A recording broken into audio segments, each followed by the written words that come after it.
ದುಃಖವಲ್ಲದೆ ಮತ್ತಿನ್ನೇನು? ಕಾಡಿನ ವಾಸವು ಪರ ಸೇವೆಯಾಯಿತು. ಕೊನೆಗೆ 7 ದಿವಸಗಳಾದ್ರೂ ಸುಖವಾಗಿರೋಣವೆಂದ್ರೆ ಹೆಜ್ಜೆ ಹೆಜ್ಜೆಗೂ ಅಪಮಾನ. ಅದೆಂದಿಗೆ ವೀರನಾಗುವಿನೋ ಧಾರ್ಮೇಲೆ ಕಾಣೆ. ದೇವಿ ಸಾಕು ನಿಲ್ಲಿಸು ಈ ನಿನ್ನ ಬಿರುನುಡಿಗಳನ್ನು. ನಿನಗೊದಗಿದ ವಿಪತ್ ಪರಂಪರೆಗಳನ್ನು ಪರಿಹರಿಸಿ ನಿನ್ನನ್ನು ಕಾಪಾಡಿದವರಾರು ಈ ಭೀಮನಲ್ಲವೇ? ನೆರದ ಸಭಾ ಮಧ್ಯದಲ್ಲಿ ಅಗ್ರಜನ ಅಭಿಪ್ರಾಯಕ್ಕೆ ವಿರುದ್ಧವಾಗಿ ನಡೆಯಬಾರದೆಂದು ಸುಮ್ಮನಿದ್ದ ಮಾತ್ರಕ್ಕೆ ನಮ್ಮನ್ನು ಕೈಲಾಗದ ಏಡುಗಳನ್ನು ಪಾಲಿಸಿದೆಯಾ ದೇವಿ? ಸಪ್ತ ದೀಪವೇ ವ್ಯರ್ಥವಾದರು, ಸಪ್ತ ಸಾಗರಗಳ ಏಕಕಾಲದಲ್ಲಿ ಬತ್ತಿ ಹೋದರು, ಚಲಿಸುತ್ತುವ ಸೂರ್ಯ ಚಂದ್ರಾದಿಗಳು ಇಂದು ಮುಂದಾದರು. ಪ್ರಿಯತಮೆ, ಈ ಭೂಮಿಯ ಕೆಳಗಾದರು. ಈ ಭೀಮನು ಮಾಡಿದ ಪ್ರತಿಜ್ಞೆಯು ಎಂದಿಗೂ ಭಂಗವಾಗುವುದಿಲ್ಲ. ಏನಾದರೂ ಒಂದು ವೇಳೆ ನನ್ನ ಸಹೋದರರಾದ 3 ಮಂದಿಯು ಅಗ್ರಜನ ಅಭಿಪ್ರಾಯಕ್ಕೆ ನಡೆದಿದ್ದೆ ಆದರೆ ಅಂದೇ ನಾನು ಈ ಗದೆಯನ್ನು ಧರಿಸಿ ಹಸ್ತಿನಾವತಿಯನ್ನು ಪ್ರವೇಶಿಸಿ ಆ ಕೌರವರನ್ನು ಕೆಳಗಿ ನನ್ನ ಪ್ರತಿಜ್ಞೆಯನ್ನು ಈಡೇರಿಸಿಕೊಳ್ಳುವನು.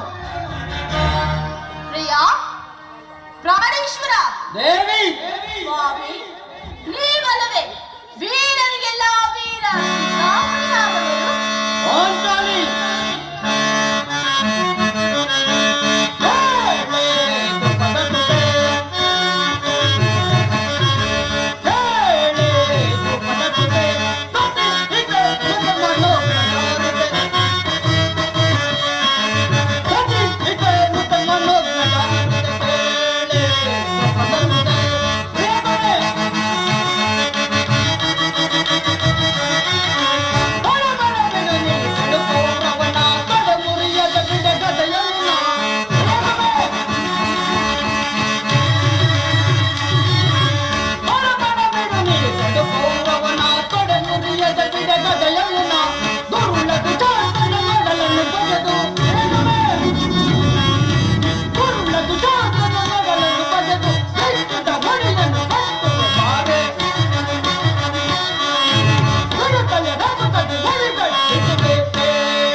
ದೇವಿ ಎಂದಿಗೆ ರಣಾಂಗ ಮಧ್ಯದಲ್ಲಿ ನಿಂತು ಆ ದುರುಳ ದುಶ್ಚಾತನ ವಕ್ಷಸ್ಥಳವನ್ನು ಬಯಲು ಅವನ ಗುಂಡಿಗೆಯ ಬಿಸಿ ರಕ್ತದಿಂದ ಈ ನಿನ್ನ ಬಿಚ್ಚಿದ ಕೇಶರಾಶಿಯನ್ನು ಎಂದು ಕಟ್ಟಿಸುವನೋ ಅಂದುವಗಳು ಅಲ್ಲಿವರೆಗೂ ಈ ನಿನ್ನ ಹೊಗಳಿಕೆಯ ಮಾತುಗಳು ನನಗೆ ಅನಾವಶ್ಯಕ.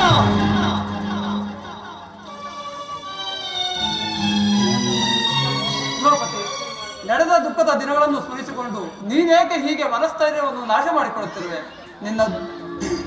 ನಿನ್ನ ಬಹುದಿನದ ಸನ್ನಿಧ ಕಾಲ ದೂರವಾಗುವ ಕಾಲ ಸನ್ನಿಹಿತವಾಗಿದೆ. ಶಾಂತಳಾಗು ದ್ರೌಪದಿ.